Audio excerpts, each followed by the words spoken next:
Just look at me and take a deep breath. Yes, just like that. Relax. Focus on your breathing. Keep looking into my eyes. Don't look anywhere else. Hush. It's okay. We've been through this many times before. We'll get through it again. Just look into my eyes. Stare into them. Stare deep. Good job.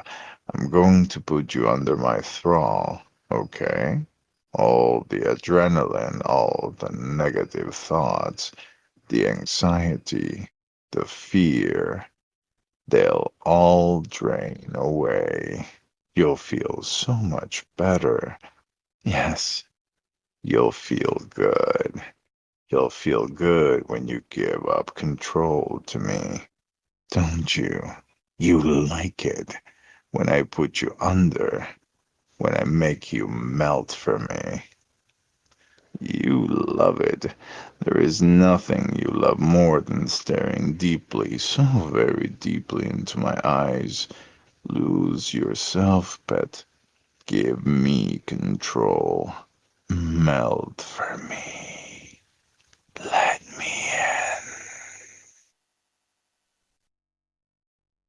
Pet, are you? Hey, hey, I'm here. What's wrong? Did that not work? Look at me. Come on. You're mine. You know that. You belong to me. And I take care of what's mine. Listen to my voice. Melt for me, my pet. You love it when I compel you. You love how good it feels to obey. And that's just fine, because I like it when you listen to me. Listen to me now. I want you to calm yourself. Breathe, just breathe, and think nothing.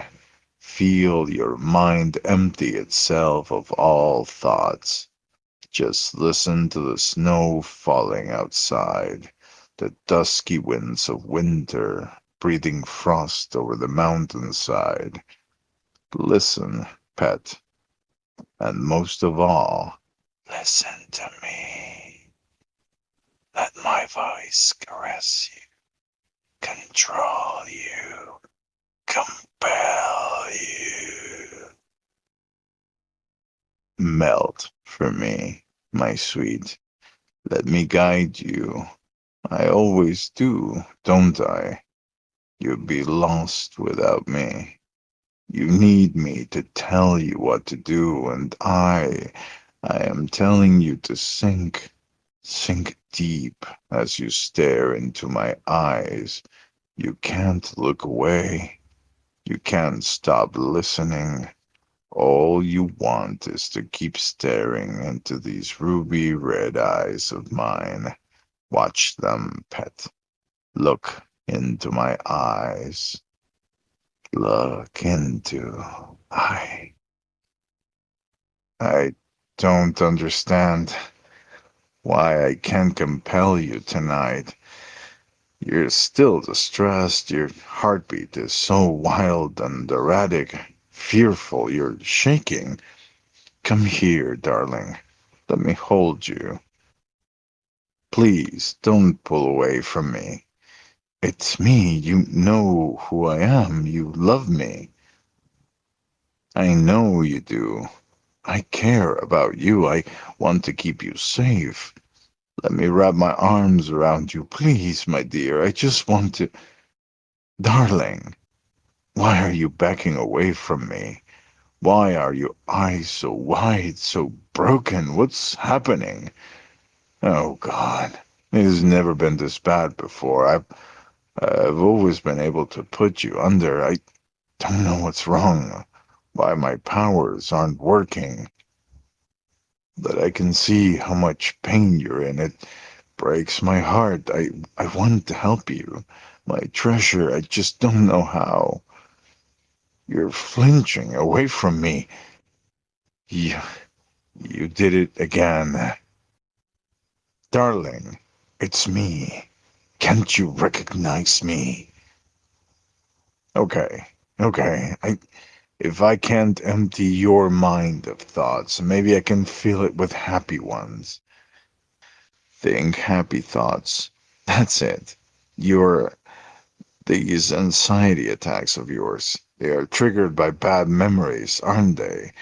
So maybe we should just think of the good memories you've had, yes? What? You think they aren't enough? Hey, stop mumbling to yourself. Look at me. No, not my eyes. Just look at me, please. You have happy memories. I know because I have so many with you in them. You remember the first time we met, don't you? Try to remember, my dear. I know you haven't forgotten. Just think. Think back to when we first met. You're so close. Yes, yes, it was at that marketplace. Our eyes briefly met, and you blushed and looked away. You were buying flowers, lavenders and black orchids. I had never seen such beautiful flowers.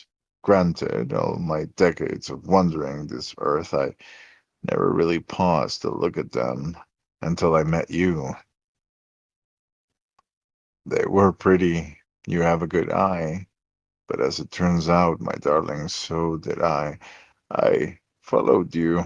I know it's rather unbecoming of me given my station, but I felt this need to be close to you, to walk with you. So I followed you home, or I would have if not for what happened. I was surprised when you took an odd turn towards the outskirts of town into a place a few people would go on a cold, dark winter's evening. Although I suppose there's no good or bad time to visit the dead. And so it was in the graveyard that I felt I was seeing something I shouldn't. When you knelt before your mother's grave and put the flowers there so gently, I had no business being there. I saw your face in the bleak shadows of the day, and I suddenly felt sad. I wanted to leave you alone to mourn peacefully, but part of me also wanted to hug you really tight.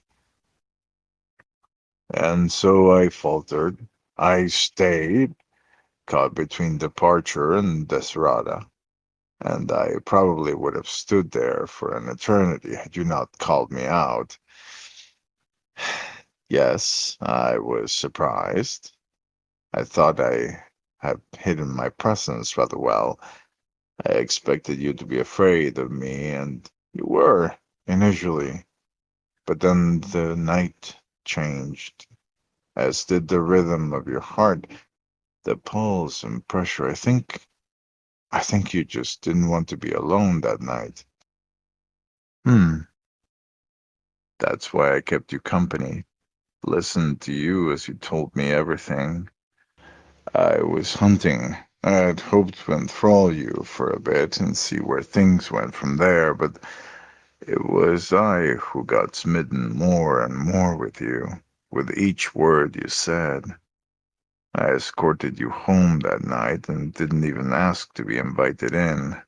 I mean, after everything you confided in me, it seemed like a really bad time to drink your blood. It wouldn't be too long before I got my first taste, though. I was deeply intrigued by you. I found out everything about you. How alone and lonely and scared you were. How my kind had taken so much from you. And yet, you didn't run away from me. You didn't deem me a monster, a heartless and truly vile creature despite what I am, despite despite me being those very things. No, there are things I have done that I'm not proud of. It's the price one pays in pursuit of power and privilege. My sisters and I have tried to rule over these lands with a gentle hand, but we are far from perfect. When I first told my sisters about you, they thought I finally wanted a pet of my own, and that was not entirely wrong, I suppose. But it was more than that. Yes, my sweet, we were friends and then lovers. I wanted, needed your companionship.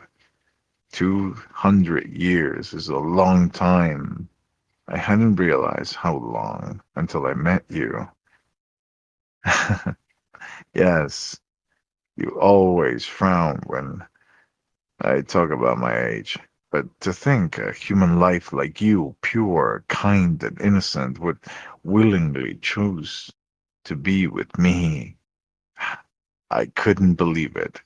But hey, I wasn't gonna question it either. I'd much rather have you like this rather than a permanent thrall that can't think for itself.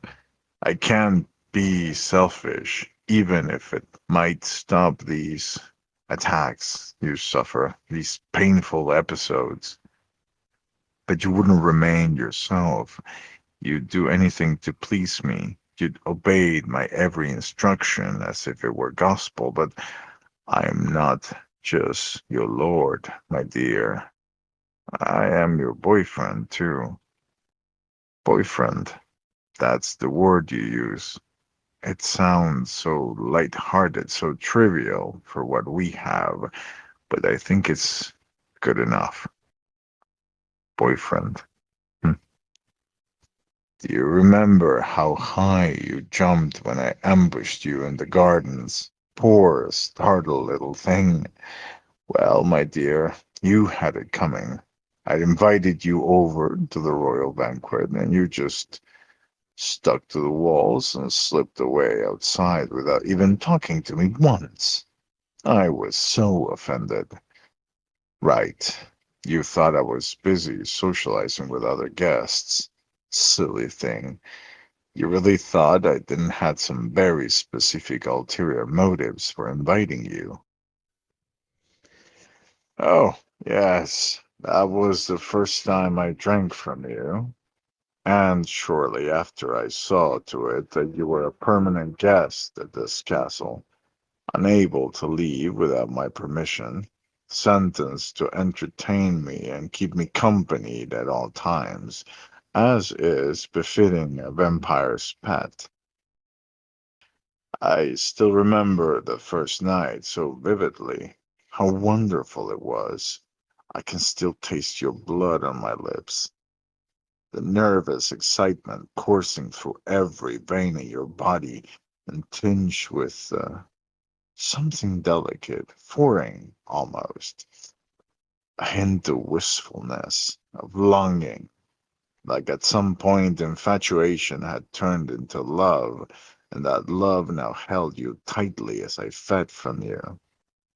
Well, yes, I held you tightly, because you had fallen and suffered a concussion otherwise. You're welcome, my pet. You fell anyway. I take it the anxiety is gone now. You're starting to sound awfully chirpy again, my love. Come here. Come into my arms. This is okay, right? Good. Good, Pat. I got you. There's nothing to be scared of anymore. Good. Good, Pat. I got you. There's nothing to be scared of anymore. Huh? Why are you sorry? You didn't do anything. I understand. It's not me you fear, it's what I am, and I don't blame you. No, you have nothing to explain to me. I know what you've been through. I understand it would take some time yet for you to fully heal, and that's fine. I'm going to be with you always. I will never abandon you. I will never let you leave my side because, well, because I love you. So you just have to deal with that, okay? Even if you're not my thrall, you can never leave me because I am a vampire. You can't disobey my decree. I am of noble blood. I am your regent, pet. What happens if you do? You're really sure you want to have this conversation with me? Oh, well, I guess I would have to hunt you down. I'll drag you back and chain you in soft, delicate silver chains. Hmm. And then I will keep you locked in my bedroom for all of eternity. You won't be able to leave my bed again.